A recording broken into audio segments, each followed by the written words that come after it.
Iya, pemirsa masih bersama kami di Bincang Hal Indonesia. Kita masih dengan Pak Robert dan akan melanjutkan perbincangan tentang perubahan sosial di masyarakat Jakarta selama pandemi. Pak Robert masih bersama kami, Pak. Halo, ya, Astia. Baik, Pak. Tadi kita berbicara tentang bahwa mungkin ada perubahan yang ditangkap oleh masyarakat bisa jadi kan latar belakang yang berbeda juga. Apa Hmm. konsekuensi sosialnya saat memang ada beberapa orang yang tidak bisa menerima perubahan ini secara cepat dan belum bisa menjadi pola hidup mereka? Ya, ini ada dua soal yang ada di situ ya. Jadi Mhm. begini, tidak bisa berubah itu bukan karena orangnya nggak bisa berubah, Yes. tetapi juga karena ada faktor-faktor sosial ekonomi yang Mhm. membuat orang itu dia tidak mungkin untuk beradaptasi secara cepat. Ya, ya tadi saya bilang ada latar belakang sosial yang berbeda-beda. Satu Ya. contoh misalnya, oke, kemampuan mobilitas sosial orang itu diubah. Mhm. Nah, ini akibatnya sistem kerja juga berubah. Buat orang-orang tertentu yang ada dalam sektor kerja yang tertentu, dia bisa dengan cepat dia alihkan kerja dari kantor ke rumah, ya kan? Mhm. Dengan karena dia punya teknologi, karena bidang pekerjaannya memungkinkan, nah dia bisa menyesuaikan diri. Tapi ada banyak jenis-jenis pekerjaan, ada banyak pekerja gitu yang tidak mungkin melakukan perubahan dalam modus kerja seperti itu. Ya, mereka-mereka yang mesti ada melakukan pekerjaan fisik, mereka-mereka yang harus ada di pasar gitu, itu nggak mungkin mereka dengan cepat switch gitu. Dan memang betul-betul ada pekerjaan yang orangnya harus datang gitu. Mhm. Nah ini dan jumlah mereka besar gitu ya.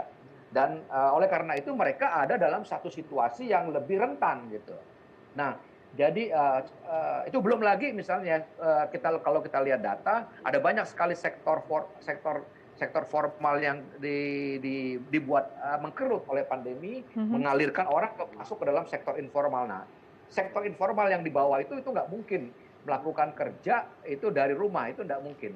Mereka harus harus tetap berjuang di medan ekonomi itu untuk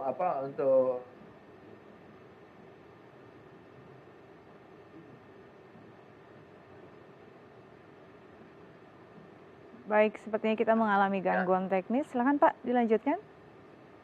Ya, jadi mereka-mereka yang ada di sektor ini ya, di bawah itu Mhm. yang mengalami apa yang disebut dengan prekariasi ganda atau kerentanan ganda. Jadi secara medis dia rentan terhadap terpaan virus corona, secara ekonomi dan sosial dia rentan karena setiap saat bidang hidupnya itu bisa mengalami drop penurunan, dia bisa kehilangan dari situ. Nah, ini jadi situasi-situasi yang berbeda oleh karena latar belakang ekonomi sosial yang berbeda itu akan menghasilkan pengalaman yang berbeda juga dalam strategi orang hidup di dalam pandemi ini. Kira-kira gitu, Mbak. Baik, lantas apa sebenarnya strategi yang bisa diambil pemerintah untuk memahami kondisi tersebut? Kalau kita lihat apakah pemberlakuan ini bisa dilakukan secara umum atau justru memang harus ada pemberlakuan khusus pada sektor-sektor tertentu yang memastikan mereka bisa beradaptasi juga dengan kondisi tersebut, Pak?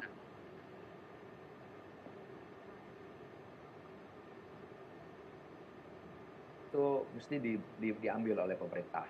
Dan di sini pentingnya kebijakan sosial yang tepat Mhm. gitu. Kebijakan sosial yang tepat. Nah, kebijakan sosial yang tepat itu apa? Betul-betul mesti dicari dulu siapa yang paling berisiko di dalam situasi seperti ini. Itu yang mesti didahului untuk ditolong, untuk diselamatkan gitu ya. Nah, itu satu. Tapi karena ada pandemi ya, memang dia harus didahului dengan satu kebijakan untuk menyelamatkan orang secara umum dulu, yaitu kebijakan kesehatan. Otoritas medis harus kuat, otoritas medis harus menjadi penentu dari kebijakan sosial yang lain. Nah, dari situ baru diikuti dengan bagaimana daya support supaya disokong oleh partisipasi di dalam masyarakat. Jadi misalnya contohnya begini ya kan, orang dilarang untuk kerja untuk sementara, dibatasi Mhm. kerja ya, artinya densitas sosial makin mengkerut, mobilitas sosial juga makin dipersempit. Oke, itu dilakukan, tapi harus dilihat mana ada nggak yang diakibat oleh karena kebijakan itu yang kehilangan mata pencarian. Nah, mereka-mereka yang kehilangan mata pencarian ini, mereka-mereka yang jadi rentan secara ekonomi itu yang mesti disupport gitu loh.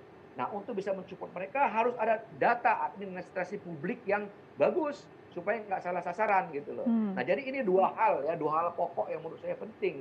jadi priority dan public administration untuk supaya social policy itu tepat sasaran gitu. Ini yang dua soal ini backbone dari kebijakan yang mesti dilakukan oleh pemerintah, gitu, menurut saya. Yang masih hingga saat ini saya kira masih jadi PR itu loh. Jadi ini benar-benar masih jadi PR karena seperti sisi mata uang ya Pak, kita harus memilih dan sebenarnya harus prioritas dua-duanya. Kalau kita lihat tadi ada tingkat rentan secara kesehatan dan juga rentan secara ekonomi. Bicara tentang ekonomi ini juga mungkin rentan akan menimbulkan satu masalah sosial seperti kriminalitas. Menurut Bapak dengan kondisi semacam ini saat ini, memungkinkan tidak tingkat kriminalitas ini akan makin tinggi? Kita perlu lihat data mengenai soal ini ya. Apakah ada peningkatan kriminalitas selama pandemi? Ada beberapa bidang yang saya kira memang ada peningkatan.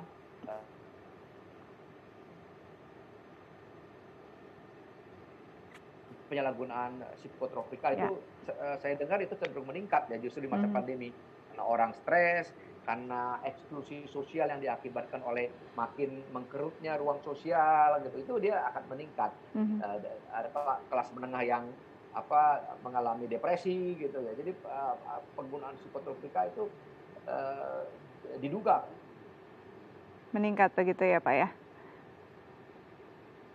Kriminalitas yang lain kita perlu lihat data ya. Tapi yang sudah pasti memang gini, di mana ekonomi mengkerut ya kan, orang perlu mencari cara, orang perlu membangun satu strategi baru.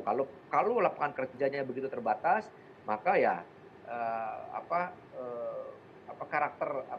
karakter manusia bisa berubah gitu, dan di situ orang terpaksa untuk mengambil langkah-langkah masuk ke dalam dunia kejahatan, itu bisa terjadi gitu kan. Itu kenapa satu negara mesti ikut campur, negara mesti mengintervensi supaya tadi itu dari kerentanan medis tidak turun menjadi kerentanan ekonomi, tidak turun lagi menjadi kerentanan sosial dengan meningkatnya kriminalitas itu. Baik. Itu saya kira. Kita harapkan sama-sama dampak-dampak positif justru yang akan terbangun Pak, mungkin dengan kondisi saat ini makin banyak orang yang mau berbagi ya Pak ya. Baik pastinya Pak. Bisa begitu. Iya, Pak Robert terima kasih banyak sudah berbagi bersama kami di Hal Indonesia. Tetap jaga kesehatan Pak, selamat kembali beraktivitas. Ya, pemirsa, usai jeda kita akan menghadirkan informasi menarik dan inspiratif lainnya. Karena itu jangan kemana-mana, tetap bersama kami di Hal Indonesia.